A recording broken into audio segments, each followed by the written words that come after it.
साथी शिक्षकों, मैं डॉक्टर कश्यपी अवस्थी और मेरे साथ मेरे साथी डॉक्टर चारू।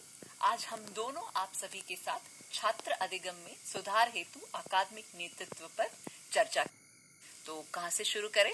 डॉक्टर कश्यपी, शुरुआत करते हैं अकादमिक नेतृत्व को परिभाषित करने से। बिल्कुल।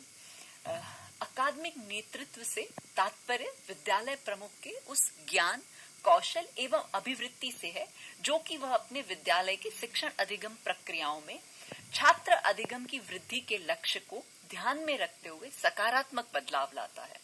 दूसरा, साथ ही वो अकादमिक नेतृत्वकर्ता शिक्षकों की और उनकी व्यावसायिक कौशलता को बढ़ाने में भी मदद करता है, जिससे कि संदर्भ आधारित शिक्षण अधिगम वातावरण सृजित हो। एक अकादमिक नेतृत्वकर्ता की भूमिका में विद्यालय प्रमुख को अडिग विश्वास होता है कि हर बच्चा सीख सकता है एवं बेहतर निष्पादन के योग्य है।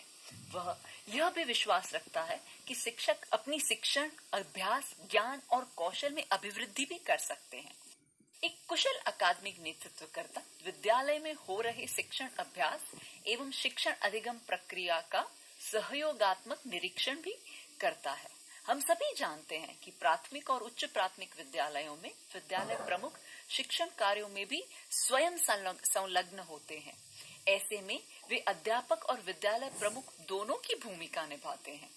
यह एक सुअवसर भी है क्योंकि इस प्रकार विद्यालय प्रमुख एक शिक्षक की भूमिका को तथा शिक्षण संबंधी चुनौतियों को भी बेहतर ढंग से समझ सकते हैं।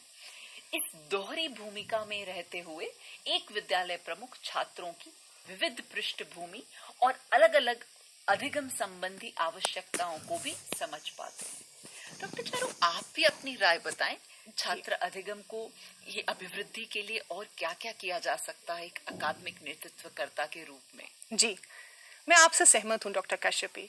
प्राथमिक विद्यालयों में विद्यालय प्रमुख शिक्षण अधिगम प्रक्रिया में सीधा जुड़ा होने के कारण शिक्षक की भूमिका को भली भांति समझते हैं। कक्षा में अध्यापक एक नेतृत्वकर्ता की भूमिका में होता है, जहां वे यह तय करते हैं कि किन अभ्यासों द्वारा सभी बच्चों की अधिगम संबंधी आवश्यकताएं पूरी हों एवं बच्चों का सर्वांगीण विकास सुनिश्चित हो पाए।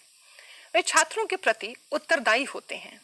इसके लिए उन्हें उनके अभिभावकों के सतत संपर्क में भी रहना पड़ सकता है। दूसरी ओर विद्यालय प्रमुख के कार्य करने का दायरा विस्तृत होता है। अधिकतर यह देखा गया है कि अध्यापक नेतृत्वकर्ता का प्रभाव क्षेत्र कक्षा तक सीमित होता है, जबकि एक विद्यालय नेतृत्वकर्ता का प्रभाव क्षेत्र सभी अध्यापकों एवं सभी छात्रों तक फैला हुआ है। यहाँ तक कि समुदाय को भी प्रभावित करने की जिम्मेदारी विद्यालय प्रमुख पर ही है। छात्रों में व्यक्तिगत सामाजिक गुणों का विकास, उनका कल्याण एवं प्रत्येक छात्र के अधिगम स्तर को बढ़ाने का अंतिम स्तरीय उत्तरदायित्व विद्यालय नेतृत्वकर्ता का ही है। इस प्रकार से अध्यापकों का व्यावसायिक विकास तथा सभी छात्रों के शिक्षण संबंधी परिणामों को सुनिश्चित करना एक अकादमिक नेतृत्वकर्ता की भूमिका होती है। डॉक्टर कश्यपी, मैं आपसे आग्रह करूंगी कि आप हमें बताएं कि अकादमिक नेतृत्वकर्ता की क्या मुख्य भूमिकाएं होती हैं। जरूर। यूं तो विद्यालय नेतृत्वकर्ता के सभी कार्य विद्यालय गुणवत्ता हेतु ही होते हैं, पर मैं मुख्य दो बातों पर अभी जोर देना चाहूंगी। पहला, छात्र अनुकूल अधिगम वातावरण का संचालन। इसमें विद्यालय प्रमुख की यह प्राथमिक जिम्मेदारी है कि वह एक प्रभावशाली अकादमिक नेतृत्वकर्ता के रूप में विद्यालय में सीखने के लिए जीवंत वातावरण तैयार करे, जिसके लिए प्रिंट समृद्ध विद्यालय एवं कक्षा वातावरण और रोचक शिक्षण अधिगम सामग्री का प्रयोग।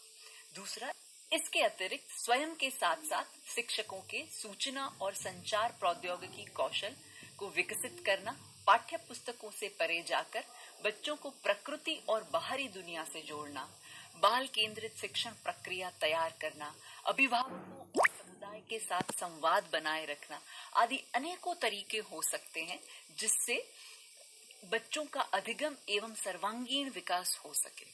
दूसरा जो महत्वपूर्ण अकादमिक नेतृत्वकर्ता का कार्य है या उनकी जो भूमिका है, वो है अध्यापकों को अकादमिक सहयोग प्रदान करना।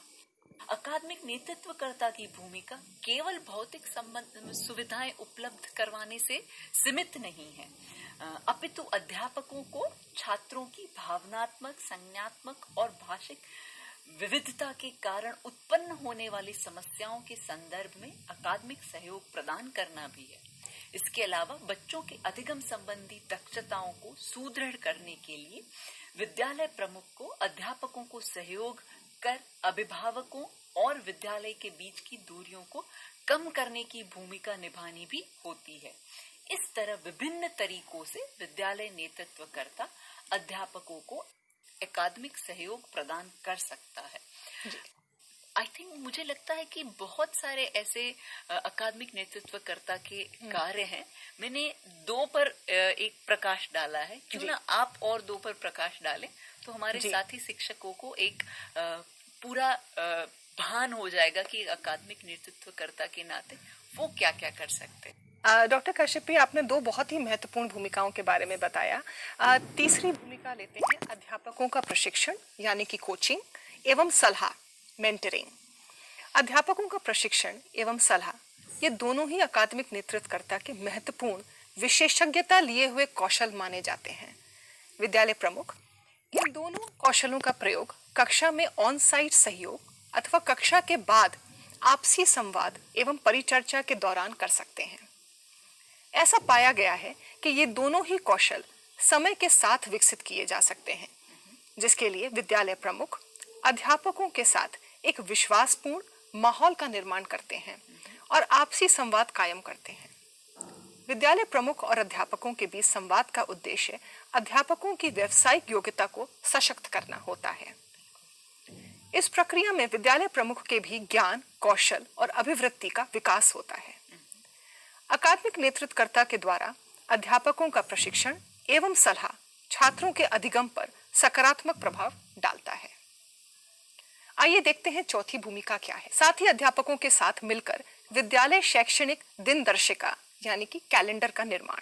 विद्यालय एक ऐसा स्थान है जहां शैक्षणिक वातावरण व प्रक्रियाओं की रूपरेखा बनाकर उसे व्यवहार में लाया जाता है। इसमें अनेक प्रक्रियाएं शामिल हैं, जैसे कि पाठ्यक्रम का नियोजन, खेलकूद, रंगमंच, कला एकीकृत गतिविधियां इत्यादि। अपने साथी अध्यापकों के साथ बैठकर पाठ्यक्रम का नियोजन भी अकादमिक नेतृत्वकर्ता का एक मुख्य कार्य है। प्राथमिक स्तर पर इन गतिविधियों की रूपरेखा आयु अनुसार संतुलित अधिगम के लिए निर्मित की जाती हैं। एक अकादमिक नेतृत्वकर्ता के इन सभी कार्यों को समझने के उपरांत अगले वीडियो में एक प्रदर्शन गतिविधि का नाट्य रूपांतरण देखते हैं।